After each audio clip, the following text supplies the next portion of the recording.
Salam jumpa. Pada kesempatan kali ini kami akan menyampaikan materi singkat tentang Artificial Intelligence dalam Enterprise System oleh kelompok loyal.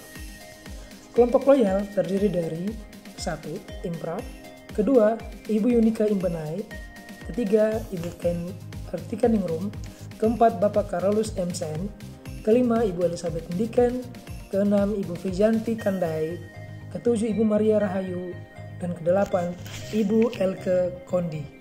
Artificial Intelligence atau kecerdasan buatan adalah teknologi yang memungkinkan komputer atau mesin cerdas manusia mampu melakukan aktivitas mirip dengan otak manusia.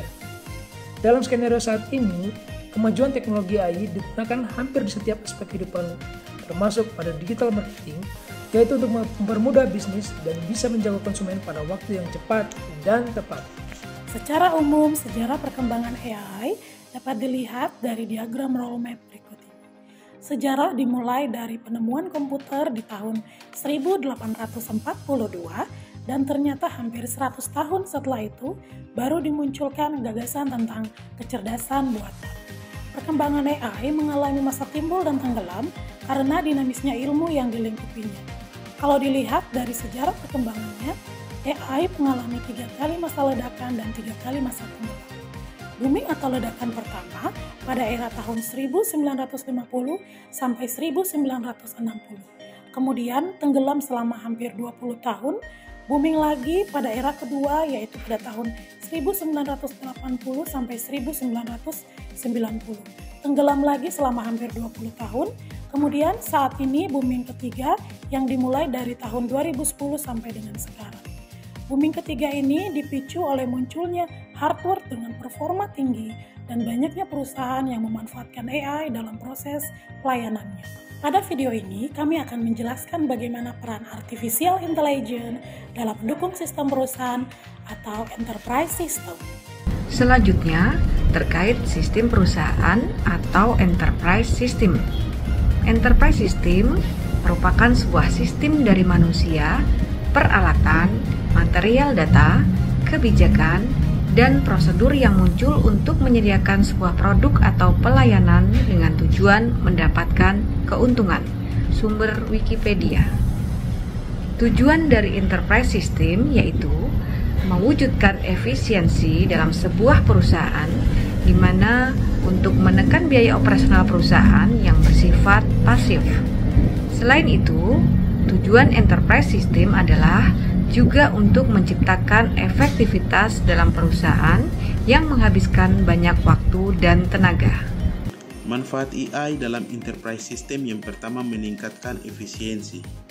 Dengan adanya teknologi AI dapat membantu perusahaan dalam mengotomatisasi tugas-tugas yang rutin dan berulang, seperti pengisian data, pengelolaan informasi, dan memproses transaksi yang lebih efisien. Poin yang kedua adalah meningkatkan kolaborasi tim. Salah satu penyebab menjadi tidak produktif adalah kita sering menghabiskan banyak waktu untuk menjadwalkan dan mencari waktu yang tepat bagi semua peserta. Daripada membuang waktu untuk mencari tahu ketersediaan setiap orang, biarkan bot menjadwalkan ulang secara otomatis. Poin yang ketiga adalah mengurangi biaya operasional. IA dapat memangkas biaya operasional dengan meneliti data untuk menentukan tindakan yang penting. Hal ini memberdayakan bisnis untuk mengotomatisasi tugas-tugas dan biayanya. Poin yang keempat, meningkatkan keamanan data. Teknologi AI dapat digunakan untuk mendeteksi ancaman keamanan yang tidak biasa pada data. Sistem AI dapat terintegrasi dan memonitoring data dan memproses secara otomatis, mengidentifikasi ancaman keamanan yang mungkin muncul dan memberikan peringatan kepada pengguna. Poin yang kelima, membuat perkiraan bisnis yang akurat. AI memiliki kemampuan untuk menganalisis preferensi, perilaku dan data histori pengguna sehingga memungkinkan bisnis untuk menawarkan pengalaman dan rekomendasi yang dipersonalisasi. Selanjutnya, kami akan menjelaskan beberapa penerapan AI yang telah dilakukan upaya mendukung sistem perusahaan. Pertama, permudah proses rekrutmen sebelum adanya AI. berusaha meruket secara manual. Saat ini dengan algoritma AI dapat menganalisis CV, melacak penjual, dan mewawancari secara virtual. 2. Menganalisis kinerja karyawan. AI mampu mengelola data terkait perform karyawan dan mengidentifikasi potensi diri karyawan masing-masing. Penerapan pada program asesmen karyawan. 3. Mempermudah proses pemasaran. Dengan adanya AI, perusahaan dengan mudah menjangkau pelanggan, lebih cerdas dan efektif penerapannya pada mobile banking. 4. Mempermudah proses kerja SDM. Saat ini AI berperan penting dalam mengelola human capital. AI dapat menganalisis rekapitulasi jam lembur karyawan. AI dapat menghitung gaji karyawan dan merekapitulasi kehadiran karyawan. Setelah kita mengetahui manfaat lain AI dalam enterprise system, kita akan mengetahui peran ERP. ERP adalah sistem terpadu yang digunakan oleh perusahaan untuk mengintegrasikan seluruh sumber daya perusahaan. Penggunaan sistem ERP akan memudahkan perencanaan hingga pengelolaan sumber daya perusahaan. Dengan sistem ERP memungkinkan setiap departemen di perusahaan dapat terhubung pada satu sistem yang sama. Hal ini akan memudahkan perencanaan dan pengelolaan data antara departemen. Fungsi ERP pada perusahaan adalah memberikan standarisasi, menyederhanakan, dan mengintegrasi proses bisnis dengan beragam sumber daya manusia dan sumber daya keuangan. Ada beberapa perusahaan yang menerapkan ERP di Indonesia. Yang pertama PT Telkomsel. Penerapan modul ERP di Telkomsel telah memberi keuntungan berupa data forecasting dan analisis konsumen yang lebih akurat. Integrasi yang baik antara pelanggan dan vendor, memangkas jumlah karyawan, memudahkan proses audit, serta pengelolaan 178 juta pelanggan dengan 146.000 BTS yang terus bertambah setiap tahunnya. Yang kedua PT Semen Gresik. Sistem ERP yang digunakan telah mempengaruhi proses produksi dan penjualan. Yang ketiga PT Bell Foods. Proses pembelian dan distributor terkendali dengan baik, menjadi salah satu manfaat ERP yang perusahaan ini rasakan. Yang keempat, PT Wismilak Inti Makmur. Sistem ERP yang digunakan telah dipakai seluruh aktivitas produksi hingga distribusi sudah tercatat dan terintegrasi. Yang kelima, PT Indofood. Implementasi ERP bermanfaat dari mulai penyesuaian production plan, ketersediaan setiap aspek makanan yang mereka produksi, hingga pengelolaan kondisi inventory gudang. Yang keenam, PT Pertamina Persero.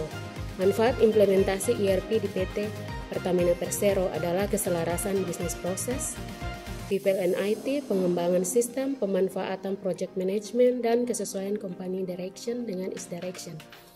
Dengan demikian, implementasi ERP membantu perusahaan memenuhi kepentingan dan dapat memfasilitasi pengambilan keputusan. Ada beberapa peran ERP dalam enterprise system, yaitu 1. Produktivitas meningkat. Sistem ERP memungkinkan perusahaan untuk mengintegrasikan semua sistem yang ada, termasuk akuntansi, pengadaan, persediaan, produksi, dan pengiriman. 2. Menghemat biaya. Sistem ERP dapat mempercepat proses pengelolaan inventory, termasuk proses pembelian, pengiriman, dan penerimaan barang. 3. Standarisasi alur kerja. Sistem ERP dapat dengan cepat mengintegrasi antar departemen, memudahkan dalam melakukan monitoring, dan meningkatkan akurasi proses bisnis yang ada pada perusahaan. 4. Meningkatkan efisiensi. Dengan menggunakan sistem ERP dapat meningkatkan efisiensi bisnis, baik efisiensi operasional dan efisiensi produktivitas. 5. Mobilisasi lebih tinggi. Sistem ERP akan menyajikan beragam data dari unit bisnis yang berbeda-beda secara sistematis, komprehensif, real-time, dan mudah dalam mengaksesnya. 6. Layanan pelanggan lebih baik. Sistem ERP memungkinkan bisnis dengan memberikan layanan pelanggan yang lebih baik, dengan memungkinkan waktu respon yang lebih cepat, memproses pesanan yang akurat, dan penyelesaian keluhan yang efisien. 7. Laporan real-time. Sistem ERP memperlancar manajemen keuangan yang mencakup hutang, piutang, buku besar, penganggaran, perkiraan, dan manajemen pajak. 8. Skalabilitas yang lebih baik. Skalabilitas dari sistem ERP untuk menangani permintaan yang semakin meningkat, seperti volume data yang lebih tinggi. Peran ERP dalam enterprise system. Peran ke-9 yaitu keamanan data. ERP berperan untuk melindungi data dan informasi perusahaan dari akses yang tidak sah, kerusakan data, bahkan hilangnya data. Keamanan data ini termasuk proteksi data elektronik dan fisik dengan memastikan privasi dan integritas data, sehingga mencegah pencurian identitas, kerugian finansial, tuntutan hukum, dan kerusakan citra perusahaan. Yang ke-10, kolaborasi. Kolaborasi ERP berarti menggabungkan atau menyatukan tim dari berbagai departemen. Contohnya, kolaborasi antar departemen IT, keuangan, HCT, produksi, dan departemen lainnya. Di sini diperlukan komunikasi yang efektif, keselarasan, tujuan, juga sasaran, kepercayaan antar departemen demi keberhasilan perusahaan. Yang ke-11 yaitu fleksibilitas. Nah, dengan ERP, perusahaan dapat fleksibel dengan perubahan proses bisnis, perubahan alur kerja, perubahan peraturan atau regulasi. Peran yang ke-12 yaitu visibilitas. Visibilitas dalam ERP diperlukan untuk memberi wawasan dalam pengambilan keputusan strategis yang cerdas dan mengidentifikasi peluang bisnis. Dengan visibilitas, perusahaan dapat memantau kinerja operasional dalam menganalisa data kemauan konsumer, produk yang sedang tren, pola keinginan konsumer. Yang ke-13, peramalan yang akurat. Dengan sistem ERP dapat mengetahui kebutuhan perusahaan baik internal maupun eksternal di masa akan datang. Contohnya, perusahaan dapat mengetahui kebutuhan akan SDM, kebutuhan operasional, kebutuhan pengembangan suatu produk, dan kebutuhan lainnya pada masa akan datang. Demikian. Ada beberapa tipe enterprise research planning dalam mendukung sistem perusahaan. Yang pertama, accounting. Kedua, inventory. Ketiga, pembelian. Keempat, human research management. Kelima, sales atau penjualan. Keenam, customer relationship management. Ketujuh, supply chains management. Kesembilan, warehouse management. Dan ke-10, project management. Demikian video singkat kami tentang bagaimana peran artificial intelligence dalam enterprise system atau sistem perusahaan. Semoga video ini bisa menjadi bahan pembelajaran bagi kita semua. Terima kasih.